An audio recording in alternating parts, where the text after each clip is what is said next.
prej çështjeve tjera e cilat e ndihmon besimtarin në stabilitetin, në fenë e tij, në besimin e tij, është që të shoh historitë e pejgamberëve të Allahut. Nëse e shohim Ibrahimin alayhis salam, se çfarë sprovash pati, se sa e luftuan edhe familja e tij, edhe prindit e tij, edhe rrethi i tij, nuk u lohat asnjëherë. Vetëm se u përforcua në fenë e Allahut subhanahu wa taala dhe në besimin e tij.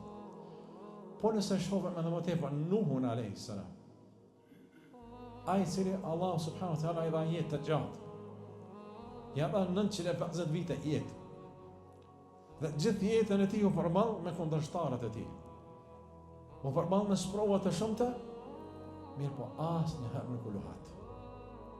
Nëse shohim Musa alayhis salam, se çfarë sprova pati, çfarë shohim në historinë e tij, prej sprova më të mëdha ishte sa ju përball me faraonin, me një udhëheqës me pa të drejtë në fytyrën e tokës, me pabesimtarin më të madh në fytyrën e tokës, faraonin.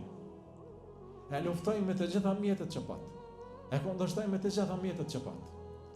Mirë po kjo vetëm se ja shtoi Muses alayhis salam qëndrueshmërinë e tij, edhe pse ai pati sprova të mëdha. Dhe prej sprova është kur i thanë besimtarët e Muses, inna lamudrakun, qala inna ma'i rabbi sayahdin. Kur faraoni me fuqinë e tij, dhe me ushtrinë e tij të madhe, ishte duke u përpjek që ta vrasë Musën edhe me krejt besimtarët e tij. Dhe disa prej besimtarëve të tij patën frikë. Edhe thanë mos ushtria e faraonit do të na zë.